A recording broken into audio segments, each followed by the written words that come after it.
Nous avons appris que le footballeur marocain Achraf Hakimi avait été renvoyé pour viol devant une cour criminelle. Il a indiqué attendre son procès avec impatience. Les faits se seraient déroulés en février 2023. Le défenseur du PSG joue actuellement aux États-Unis au sein de l'équipe nationale du Maroc dont il est le capitaine. On en parle avec vous, Marie Schuster. Bonjour. Bonjour Aude. Alors la justice a donc confirmé ce matin qu'Achraf Hakimi sera jugé pour viol. Effectivement, Achraf Hakimi est en ce moment même à Boston, aux États-Unis, où il joue pour la Coupe du Monde, mais il a bien entendu été informé de cette décision de la Cour d'appel de Versailles. Il a immédiatement réagi sur son compte X avec ce post que nous allons peut-être voir.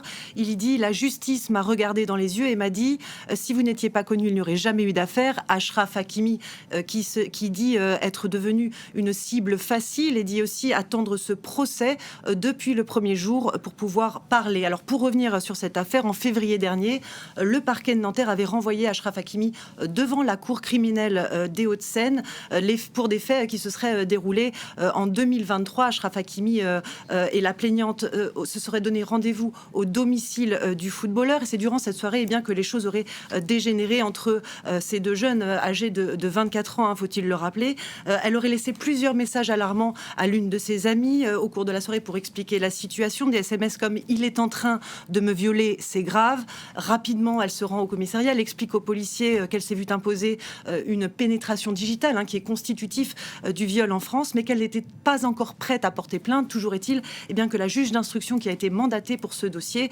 a reconnu que ces faits, ces déclarations étaient suffisamment constants et circonstanciés pour la mise en examen du joueur, qui a été entendu d'ailleurs un mois plus tard. Le joueur se défend, lui, de ces accusations et parle de caresses consenties. Effectivement, Achraf Hakimi parle de caresses consenties. Son avocate, qui avait interjeté appel pour ce renvoi de cette affaire devant la cour criminelle, argue pour la défense du joueur que la jeune femme a refusé de se soumettre aux analyses biologiques et psychologiques, et a également refusé de transmettre son téléphone portable au service de police. Selon l'avocate d'Achraf Hakimi, certains SMS échangés avec un témoin clé dans le dossier, qui n'a d'ailleurs pas été entendu dans ce dossier, démontrent que cette jeune femme aurait planifié de dépouiller, je cite, l'international marocain.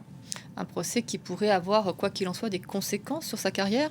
Oui, tout à fait. Le capitaine de l'équipe du Maroc est aussi une figure clé du Paris Saint-Germain, double champion d'Europe, faut-il le rappeler. Et c'est aussi un modèle pour nombre de fans de foot, notamment des jeunes. Alors, au début de cette procédure, Achraf Hakimi a expliqué que son club le soutenait pleinement, et un soutien bien concret, puisque l'un de ces témoins clés, un des témoins de moralité dans ce dossier, n'est autre que le capitaine de l'équipe de France, Kylian Mbappé, qui n'a pas rédigé une, mais deux attestations à l'endroit de la juge d'instruction pour expliquer qu'ils avaient parlé ensemble de cette soirée, qu'en aucun cas Achraf Hakimi n'avait touché le sexe de la jeune femme, bien qu'il ait touché effectivement, je cite, des parties intimes. À voir maintenant si, avec cette décision de la Cour d'appel de Versailles, il bénéficiera toujours du soutien de son club. À voir aussi si cette affaire peut avoir un impact sur les performances de l'équipe du Maroc en Coupe du Monde, car je vous le rappelle, le Maroc joue cette nuit contre l'Écosse.